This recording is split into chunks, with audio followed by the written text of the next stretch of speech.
சொன்னால் புரியாது, சுவைத்தால் மறக்காது. AVT Gold Cup. பிசுபிசுப்பில்லாத sunlight refine sunflower oil 100% satisfaction 100% guaranteed. இதில் அஜித் சாரே காணுமே மாதிரி அஜித் சார் கூட நடித்தா நல்லா இருக்கணும்னு இந்த படமே உனக்காக தான் அஜித் சார் பண்ணுறாரு, நீ நம்பி பண்ணுன்னு சொன்ன. அதுக்கப்புறம் ரிலீஸ் ஆனதுக்கப்புறம் எனக்கு பயத்தில் இருந்தான், நம்ம போஷன் வருமா வராதா பயத்தில் இருந்தான். ஐயோ 7th ஃப்ளோர்லேருந்து குதிக்கிற ஸ்டண்ட் இருக்குல்ல, இப்போ டிசெண்டர் அந்த எக்யூப்மெண்ட் பேர். அதில் நிறைய ஆக்சிடெண்ட்டாக இறந்து போயிருக்காங்க. இப்போ லேட்டஸ்ட்டாக அந்த எக்யூப்மெண்ட்டில் கூட ஒருத்தர் இறந்துட்டாங்க. அவ்வளோ ரிஸ்கி ஷாட்டை வந்து என்ஜாய் பண்ணி பயப்படாமல் பண்ண ஆர்டிஸ்ட் இவர். இதெல்லாம் நீங்கள் அப்போவே சொல்லியிருந்தா சத்தியமாக பயந்துருப்பேன். பிரச்சனை அந்த கெட்ட வார்த்தை பேசுகிறவனுக்கு தான். இது உங்களுடைய ஃபேவரட்டான ஐட்டம்னு தெரியும். ஸோ ஒரு ஸ்பூன் சாப்பிட்டுலாமே. இந்த கேரக்டர் தர்ஷனுக்கு கொடுக்கறதுக்கான காரணம் என்னவா நீங்கள் பார்க்குறீங்க? இந்த வெரி மெயின் ரீசன். கேரக்டர்லாம் கொடுக்கல, நாங்களே ஒரு கெஞ்சி நடிக்க வச்சோம். சார் இல்லை ஃபஸ்ட்டு தர்ஷனுக்கு வந்து அவர் ரொம்ப இன்ட்ரெஸ்ட்டாக வந்துட்டார். அஜித் சார் படம் அப்படின்னு பயங்கர சுவாரஸ்யமாக வந்துட்டு, சார் நான் என்ன பண்ணணும் அப்படின்னு ஸ்க்ரீன் பேப்பர்லாம் கொடுத்து படித்து பார்த்துட்டு எல்லாம் நல்லா இருக்குது சார், இதில் அஜித் சாரே காணுமே அப்படின்னு நான் சொல்ல. 2 வெர்ஷன் இருக்குது, ஒன்றில் அஜித் சாரோட வருவீங்க, இன்னொன்றில் வரமாட்டீங்க. சேஃப்டிக்கு இல்லாத வெர்ஷனே நீங்கள் மைண்டில் ஏற்றிக்கோங்க அப்படின்னு சொன்னோடனே, நான் அஜித் சார் கூட நடித்தா நல்லாயிருக்கும் சார், அவர் ஃபேனு, இல்லாமல் நடித்தா எப்படி சார் அப்படின்ட்டு போனவர் தான் ஃபோனே எடுக்கலை. அப்புறமா நாங்கள் வந்து என்ன சார் அவருக்கு என்ன டவுட்டு கேளுங்க அப்படின்னோடனே ஃபோனில் பிடிச்சி, சார் இந்த மாதிரி அஜித் சார் கூட நடித்தா நல்லா இருக்கணுன்னே இந்த படமே உனக்காக தான் அஜித் சார் பண்ணுறாரு, நீ நம்பி பண்ணுன்னு சொன்ன. இந்த ஒருத்தர் சம்மதி வைக்கிறான்னா ஆசையை தொண்ணுன்னு சொல்லுவீங்க, அந்த மாதிரியா இது? யாராக இருந்தாலும் அந்த ஒரு மொமெண்ட் எதிர்பார்ப்பாங்க, லைக் அஜித் சார் கூட நடிக்கணும், ஒரு சீன்லேயாச்சும் இருக்கணும்னு. பட் ஆனால் உங்களுக்குன்னு ஒரு தனி ஸ்பாட்லைட் கிடச்சிருக்கு இந்த கேரக்டர். எப்படி இருக்குது உங்களுக்கு? நான் வந்து சார் சொன்ன மாதிரி தான் சொன்னேன்னா, ஐயோ ரொம்ப வருத்தப்பட்டேன். ஐயோ சாரோட பயங்கரமான ஃபேன். நான் அட்லீஸ்ட் ஒரு சின்ன ஒரு போர்ஷன் இருந்தால் கூட எனக்கு பரவாயில்ல, அப்போ ரொம்ப ஆசைப்பட்டேன்.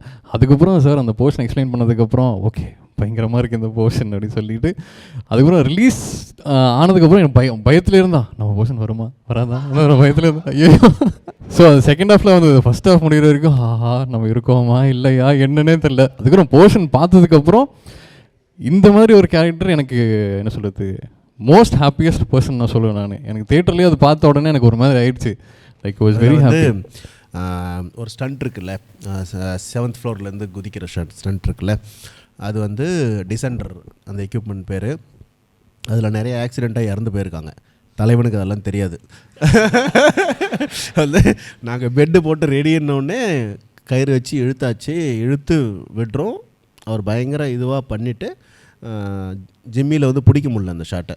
இமீடியட்டாக நாங்கள் வந்து அப்படி தயங்கி நிற்கிறோம். 1 மோரா சார், ஓகேவா அடுத்து பண்ணலாமா அப்படின்ட்டு ஜாலியாக பண்ணிவிட்டு கீழே இறங்கிட்டார். இப்போ லேட்டஸ்ட்டாக அந்த எக்யூப்மெண்ட்டில் கூட ஒருத்தர் இறந்துட்டாங்க. அவ்வளோ ரிஸ்கி ஷாட்டை வந்து என்ஜாய் பண்ணி பயப்படாமல் பண்ண ஆர்டிஸ்ட் இவர். இதெல்லாம் நீங்கள் அப்போவே சொல்லியிருந்தா சத்தியமாக பயந்துருப்பேன். ஒன்று சொல்லிடுறேன். கண்டிப்பாக. இது வந்து ஸ்கிரிப்ட் ஆரம்பித்ததுலேருந்தே ஃபுல் ஸ்கிரிப்ட் இவர் படித்தார். ஸ்கிரிப்ட் படிச்சுட்டு அதுக்கப்புறம் நான் நிறைய டவுட்ஸ், இவர் வந்து நிறைய எக்கனாமிக்ஸ் புக்ஸ் நிறைய வச்சுருக்காரு. ஸோ எக்கனாமிக்ஸில் வந்து எந்த டவுட் வந்தாலும் நான் வந்து கற்பனையாக ஒரு ஸ்கேம் சொல்லுவேன். அவர் ஆமாம் அப்படி ஒன்று நடந்திருக்கு சார் அப்படிம்பார். உண்மையில பேங்க் மேனேஜராக இருந்தீங்களா முன்னாடி? எதனா அப்படிலாம் ஒன்றும் இல்லை. அவர் சார் கொஞ்சம் எக்ஸாஜரேட் பண்ணுறாரு, அப்படிலாம் ஒன்றும் இல்லை. அண்ட் வீரா, நீங்கள் எப்படி ஒருத்தர் முதல்ல வந்து போன இன்டர்வியூவில் நான் ஏன் சொல்லேன்னா சத்தியமாக எனக்கு தெரியல. நானே ஃபஸ்ட் ஷோ பார்த்து தான் தெரிஞ்சுக்கிட்டேன். இப்போ இந்த இன்டர்வியூவில் வந்து 2-3 விஷயம் புதுசாக தெரிஞ்சுக்கிட்டேன். என்னென்னா அவருக்கு கதை தெரியுங்கிறது எனக்கு தெரியாது. என் கூடயே 40 நாள் உட்காந்துருந்தாரு, என்கிட்டயே வந்து சொல்கிறாரு ஏதோ எடுக்கிறாங்க, நல்லா எடுக்கிறாங்கல்ல பிரதர், நல்லா வரும் இல்லைன்ட்டு இப்போ தான் தெரியுது. சாரி வீரா, அது ஒன்று. இந்த ஆள் கேரக்டர் தெரிஞ்சது இப்போ தான் இவர் சொல்லி தான் எனக்கே தெரியுது. எனக்கு மட்டும்தான் எதுவுமே தெரியாது. நான் வந்து ஃபஸ்ட்டு டைம் இவரை மீட் பண்ணும்போது கம்ப்யூட்டரை பார்த்துக்கிட்டே இருந்தார், நல்லா வரும், ஓகே தலைவரே ஷூட்டில் மீட் பண்ணலான்னாரு. ஸோ நான் கூட பிகாஸ் நானும் அசிஸ்டன்ட் டைரக்டர் ஒர்க் பண்ணதுனால நிறைய எடுப்பாங்க, நான் ஒரு அவுட் ஃபோக்கஸில் இருப்பேன், இங்கே இருப்பேன் அங்கே இருப்பேன். சரி எடிட்டில் சப்போஸ் ரேம்ப் கேம் பண்ணிவிட்டு ஒரு டக்குன்னு பண்ணோன்னா ஒரு சீனுக்கு மேலே வராது போல இருக்குது. எதுவும் சார் வேறு ஒரு தடவை திட்டுறேன் வேறு. ஸோ இவர் வந்து நக்கலுக்கு வேணால் அந்த ஷார்ட் வேணால் வச்சுருப்பாருன்ட்டு எல்லாத்தையும் சொல்லிட்டு போகிறேன். ஒரு சீன் வருவேன், டக்குன்னு மாஸ்க் கழட்டும் போது கை தட்டிடுங்க, அதுக்கு மேலே எதுவும் இருந்தாலும் இல்லைன்ட்டு. அப்புறம் பார்த்தா சரி ஒரு 4-5 சீனுக்கு மேலே வந்துட்டேன், ஓகே பாஸ் மார்க்னு நினச்சிட்டு சந்தோஷமாக வந்துட்டேன். சூப்பர். ஆனால் உங்களுக்கான சீன்ஸ் எப்படி இருந்துச்சுன்னா, உங்களுக்கு நிறைய ஆக்ஷன் சீக்வன்சஸ் இருக்குது. லைக் புல்லட்ஸ் ஒரு கட்டத்துலலாம் பார்த்தோன்னே ஐயோ வீரா காலி போகிறோன்னு நினச்சோம். பட் அதுக்கப்புறம் திரும்பியும் ஏஞ்சி வந்து சூப்பராக நீங்களே ஒரு சப்போர்ட் பண்ணீங்க. ஆக்ஷன் சீக்வன்சஸில் என்ன மாதிரியான உள்ள பிளானிங் இருந்துச்சு? இந்த படத்தில் நான் பெரிய ஹார்ட் ஒர்க்லாம் எதுவும் பண்ணல. நீங்கள் லொக்கேஷனில் எப்படி இருப்பாருன்னு கேட்டிங்களே, ரொம்ப தங்கமான மனுஷன், சிரிச்சுக்கிட்டே இருப்பார். உண்மையாகவே சடையரிக்கெல்லாம் சொல்கிற மாதிரி இருக்கே. ஷூட்டில் வந்து as an assistant director note பண்ணது என்னென்னா, ஒரு நடிகனோட ஒரு திறமையை ரொம்ப இன்டர்னலாக ரசிப்பார். நிறைய டைரக்டர்ஸ் பார்த்துருக்கேன், ஒரு நல்ல ஒரு ஷாட் வந்துருச்சுன்னா உடனே இருந்துச்சு சூப்பர் பிரதர்னு கை கொடுப்பாங்க. பட் ஹேவிங் செட் தட், அந்த நடிகனோட சின்ன எக்ஸ்பிரஷனை ரொம்ப இன்டர்னலாக ரசிக்கக்கூடிய ஒரு இயக்குனர் தட். ஸோ நான் நடிக்கும்போது ஏதாவது ரசிச்சாரா என்னன்னு எனக்கு தெரில, ஏன்னா நான் பக்கத்தில் இல்லை. பட் மற்றவங்க நடிக்கும்போது அவர் வந்து எப்படி பண்ணுறாருல, சூப்பராக இருக்கார்லன்ட்டு நான் ஒட்டு கேட்டு. இப்போ ஒட்டுலாம் கேட்க வேணாம், டேரக்டாகவே இருக்கார், கேட்டலான்னு நினைக்கிறேன். ஏன் அது கேட்டுறாதீங்க, அது என்னைக்குமே நீங்கள் சொன்னதாலே கேட்போம். So how satisfied you are with வீராவோட பெர்ஃபார்மன்ஸ்? ஃபஸ்ட் டே ஷூட் வந்து இவருக்கும் தான். ஸோ ஃபஸ்ட் டேவே வந்து ஒரு கன்னோட என்ட்ரா வரார்ல. ஓகே ஆமாம், அந்த ஆர்டர் தான் எடுத்து சொன்னீங்க. சீன் தான் எடுத்தோம். ஸோ எல்லாமே ஒரு டேக் தான். முகம் தெரிலன்ற தைரியத்தில் இஷ்டத்துக்கு நடிச்சேன். ஷூட் பண்ணது எதுவுமே கட் பண்ணல. பாருங்க எவ்வளோ செம்ம விஷயம். அது தங்கத்தை உரசி பார்த்துட்டேன். வீரா வந்து என்னென்னா, தலைவர் வந்து ஹீரோ. ஸோ வந்து நான் சார்கிட்ட கேட்டேன், சார் வீரா வந்து அசிஸ்டன்ஸ் எல்லாம் சாய்ஸாக கொடுக்குறாங்க, அவரை கேட்கவா அப்படின்னு வந்து நான் ஒரு வாட்டி காஸ்டிங் பற்றி சார்கிட்ட பேசும்போது கேட்டேன். இல்லை நம்ம பையன்தான் கேளுங்க அப்படின்னா. ஸோ வந்து சார் கூட இவர் வந்து ஏடியா ஒர்க் பண்ணியிருக்காரு. என்ன படம் என்ன இருந்தால. வா சூப்பர் சார். சார் இப்போ இவங்க மட்டும் இல்லை, இன்னும் நிறைய கேரக்டர்ஸ், குறிப்பாக மோகன சுந்தரம் சார் அவர் பண்ண கேரக்டர் மொத்த தேட்டரையே பிளாஸ்ட் பண்ணுச்சு. மைப்பா ரோல், இவங்க இந்த ரோல் பண்ணால் கரெக்டாக இருக்கும்னு நீங்கள் முடிவெடுக்கிற இடம் எது சார்? ஆக்சுவலாக ஒரிஜினல் மைப்பா தான் காஸ்ட் பண்ணியிருக்கணும். அவர் தான் வந்து கூப்பிட்டு ஆடிஷன்லாம் பண்ணி ஃபிக்ஸ் பண்ணும்போது என்னென்னா, கண்டினியூஸாக ஒரு 20 நாள் அந்த மாதிரி லீவு வேணும். அதுவும் நம்ம எப்போ கூப்பிட்றோமோ அப்போ லீவு வேணுன்ற சுச்சுவேஷன் இருந்தது. ஸோ அப்போ அவர் ஒரு சேனலில் வேலை செய்கிறதுனால அதுக்கான சான்சஸ் கம்மி. ஸோ அப்போ அவர் மாதிரியே பேசுகிற, ஓரளவுக்கு அவர் பிஹேவியரை மேட்ச் பண்ணுற ஆள் யார் இருக்கா, இன்னும் அது ஒரு சீரியஸான மேட்டரை ஃபன்னியாக பேசுகிற ஆள் யார் இருக்கான்னு கேடும்போது ஒரு 2-3 பேர் வந்தாங்க. அதில் ஒருத்தர் தான் மோகன Sundaram sir.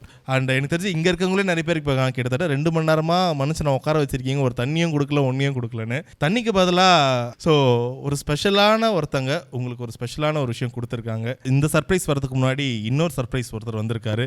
Very happy to welcome editor Vijay வேலுக்குட்டி.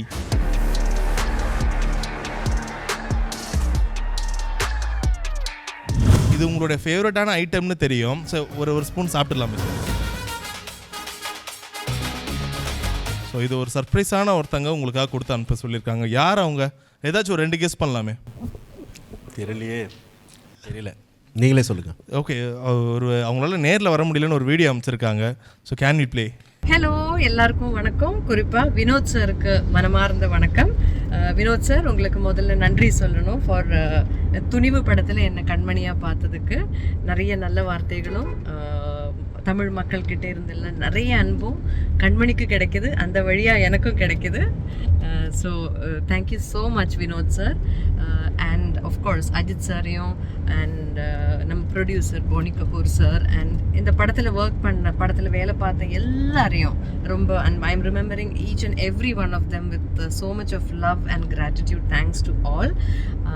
அப்புறம் வினோத் சார் கிட்டே இருந்து நான் இந்த ஷூட்டிங் டைம்லேயும் போஸ்ட் ப்ரொடக்ஷன் டைம்லேயும் எல்லாம் டைம் ஸ்பெண்ட் பண்ணும்போது நான் அப்படி பார்த்தா I've learned from him how to keep focusing on what you do and to keep challenging yourself and to how to improve yourself. அதெல்லாம் நான் ரொம்ப பார்த்து லேர்ன் பண்ணியிருக்கேன்.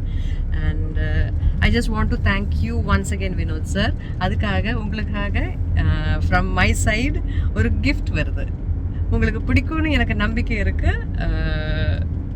கேசர் பாட்டி உங்களுக்கு ரொம்ப பிடிக்கும் இல்லை? ஸோ நான் உங்களுக்காக கேசர் பாட்டி கொடுத்து அனுப்புகிறேன் with so much of love and as a note of thanks for you. So கேசர் பாட்டி சாப்பிடுங்க, என்ஜாய் பண்ணுங்க. Have a great evening sir. Thank you sir. நான் வந்து அதிகமாக பயந்தது மேடமுக்கு தான். ஏன்னா அவங்க வந்து பயங்கர சென்சிபிள் ஆக்ட்ரஸ்ன்னு பேர் எடுத்துட்டாங்கல்ல, அவங்கள கமிட் பண்ணிட்டோம். ஆனால் நம்ம படத்தில் எங்கேயுமே அவங்களுக்கு ஒரு சென்சிபிளான ஆக்டிங் ஸ்கோப் இருக்கிற விஷயங்கள் வந்து ரொம்ப கம்மி. படத்தில் ஆக்ஷன் தான் பண்ணுறாங்க. ஸோ இந்த படம் கேரளாவில் ரிலீஸ் ஆக போகுது, அங்கே இருக்கிறவங்களாம் டென்ஷன் ஆகிடுவாங்களோ அப்படின்னு ஒரு பயம் இருந்தது. ஸோ மேம் வந்து படம் பார்த்துட்டு பயங்கர ஹாப்பியாக ஃபோன் பண்ணாங்க. சார் எல்லோரும் என்ன ஆக்ஷன் ஹீரோயின் கத்துறாங்க, பயங்கர ஹாப்பியாக இருக்குது. எனக்கு ஓவராலாக இது வரைக்கும் கேரியரில் ரொம்ப ரிப்பீட்டடான கேரக்டர்ஸாக நான் பண்ணிட்டேன், இது ரொம்ப ஃப்ரெஷ்ஷாக இருக்குது, அடுத்தடுத்து பெரிய பெரிய ஆக்ஷன் படம் பண்ணும்போது எனக்கு கூப்பிடுங்கன்னு சொல்லியிருக்காங்க. அண்ட் விஜய் வேலுக்குட்டி அவர்களே, எப்படி ஜிப்ரான் அவர்கள்கிட்ட எப்போ அந்த ஓஎஸ்டியை ரிலீஸ் பண்ணுவீங்கன்னு கேட்குற மாதிரி நீங்கள் எப்படி அந்த டெலிட்டட் சீன்ஸ்லாம் ரிலீஸ் பண்ண போகிறீங்க? ஆக்சுவலாக டெலிட்டட் சீன்ஸ் எதுவும் இல்லை. இல்லை, ஒரு 2 சீன் இருக்குது, அப்புறம் ரிலீஸ் பண்ணும்போது உங்களை திட்டுவாங்க. ஆமாம் சார். இல்லை, இன்டர்வியூவில் எல்லாத்தையும் அப்படியே சொல்லிட்டு அப்படியே மெயின்டைன் பண்ணலான்னு பார்த்தேன்.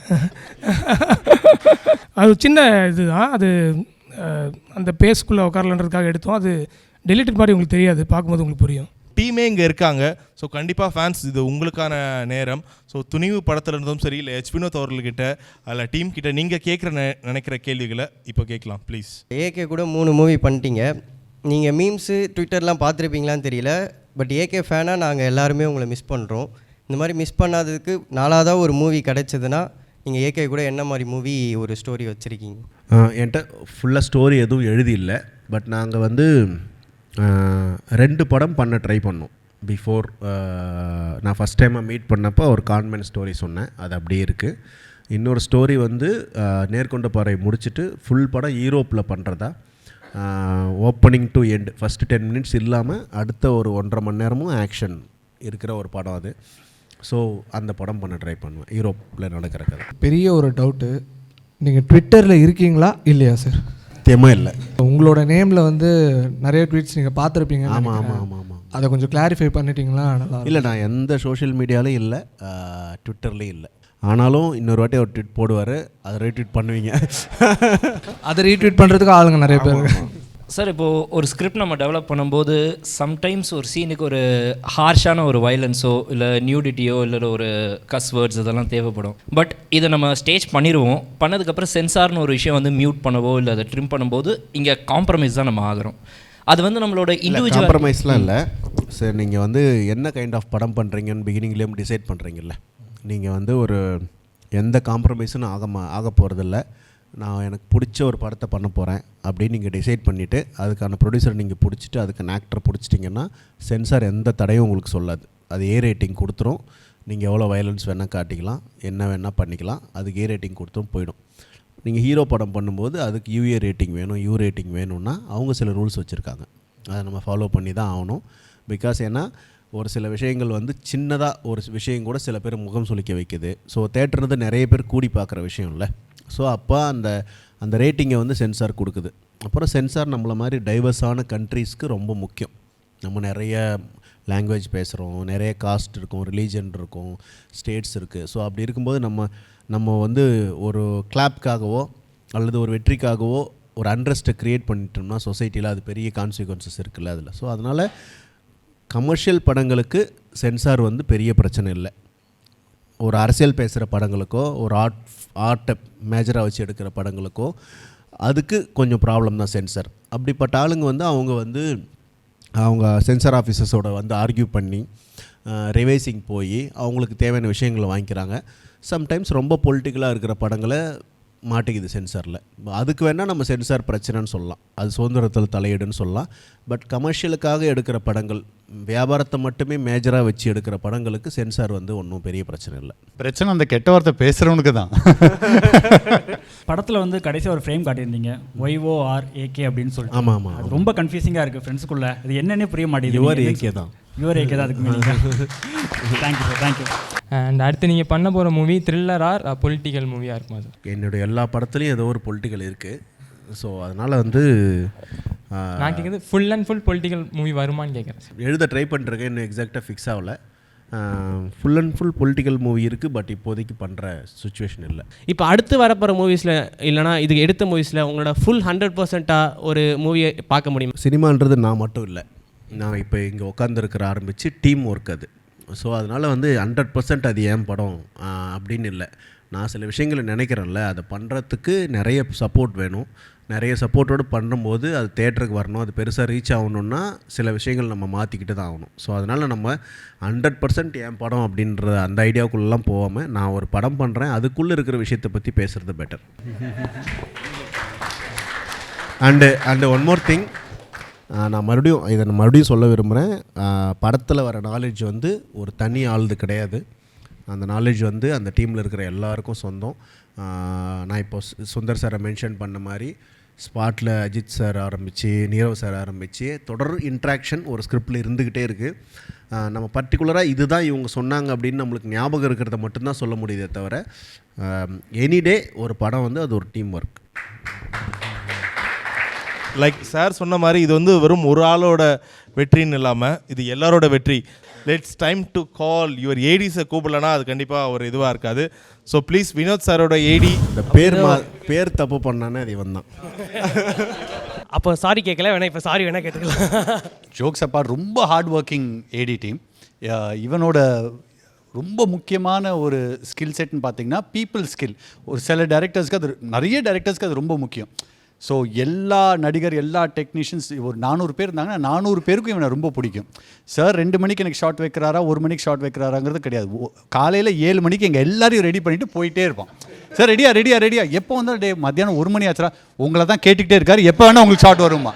அதை கன்விக்ஷனோட சாயந்தரம் 6 மணி வரைக்கும் சொல்லுவான். ஏன்னா அவர் சொல்கிறத எக்ஸிக்யூட் பண்ணுங்கிற ஒரே கோல் கூட போவான். தட் இஸ் அ ஃபென்டாஸ்டிக் ஏடி. Super brother. அண்ட் எனக்கு என்ன ஒரு கேள்வி, வழக்கமாக அந்த ஏடிஸுக்கு தான் தெரியும்னு சொல்லுவாங்க. அதிகமாக வினோத் சார் அவர்கள் பயன்படுத்துகிற ஒரு வார்த்தை ஷூட்டிங் ஸ்பாட்டில், அது என்ன ஒரு வார்த்தையாக இருக்கும்? அசிஸ்டன்ட் டைரக்டர் சில டே அந்த மாதிரி தான் இருக்கும். இப்போ ரீசெண்டாக இன்டர்வியூஸ் அடுத்த படத்தில் நீ தான்ப்பா ஏடி சொல்லுப்பா. இல்லை இவ்வளோதான் வார்த்தையாக இருக்கும். ஓகே நீங்கள் சொல்லுங்கள் ப்ரோ. அவர் கொஞ்சம் இதுவாக சொல்கிறாரு, நீங்கள் சொல்லுங்களேன். சரி, நீங்கள் உங்கள் கேள்வி கேட்டுடலாம். எனக்கு எப்போவுமே ரொம்ப பிரமிப்பாக இருக்கிறது வந்து எப்படி இவ்வளோ அலர்ட்டாக இருக்கார் அப்படின்னு சொல்லி. சிஜி பார்த்துக்கிட்டேன்னா அதில் வந்து ஒரு 24 ஃப்ரேம்ஸ் தானே ஒரு ஃப்ரேமில் நம்ம பார்ப்போம் ஒரு செகண்டில். அதில் ஒரே ஒரு ஃப்ரேமில் அவர் எரேஸ் பண்ண சொன்ன ஒரு விஷயம் இருந்தால் அது எப்படி இருந்துச்சு, ஏன் இருக்குது அப்படின்னு சொல்லி ஃபஸ்ட் பார்க்கும்போதே கேட்பார், எப்படி எப்போவுமே இவ்வளோ அலர்ட்டாக இருக்கார் அப்படின்னு. பயம்.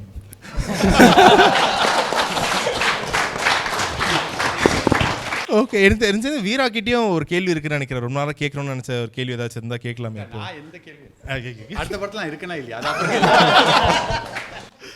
Okay, all it and fantastic. So Vinod அவர்களே இத்தனை நாளாக நம்மளுக்கு இன்டர்வியூஸ்லும் சரி வெளியும் சரி ரொம்ப சீரியஸான ஒரு பர்சனாக போர்ட்ரே பண்ணாங்களா இல்லை நம்ம புரிஞ்சுக்கிட்டோமான்னு தெரில. ஆனால் இப்போ ரொம்ப புரியுது வினோத் சார் எவ்வளோ ஒரு ஜோவியலான ஒரு பர்சன், எவ்வளோ ஒரு மொத்த கூட்டத்தை எவ்வளோ ஜாலியாக அவரோட பேச்சாலே மாற்ற முடியும்னு. ஸோ கடைசியாக ஃபைனலாக வினோத் சார் நம்மளுக்காக சில்லா பாடலுக்கு நடனம் ஆடுவார் என்று சொல்லணும்னு எனக்கும் தான் ஆசை. பட் கண்டிப்பாக அது நடக்காதுன்னு எனக்கும் தெரியும். ஸோ கடைசியாக ஒரு ஃபோட்டோ வேணால் எடுத்துக்கலாமே சார், ஃபைனல் செல்ஃபி எல்லாருக்கூடையும். எஸ்,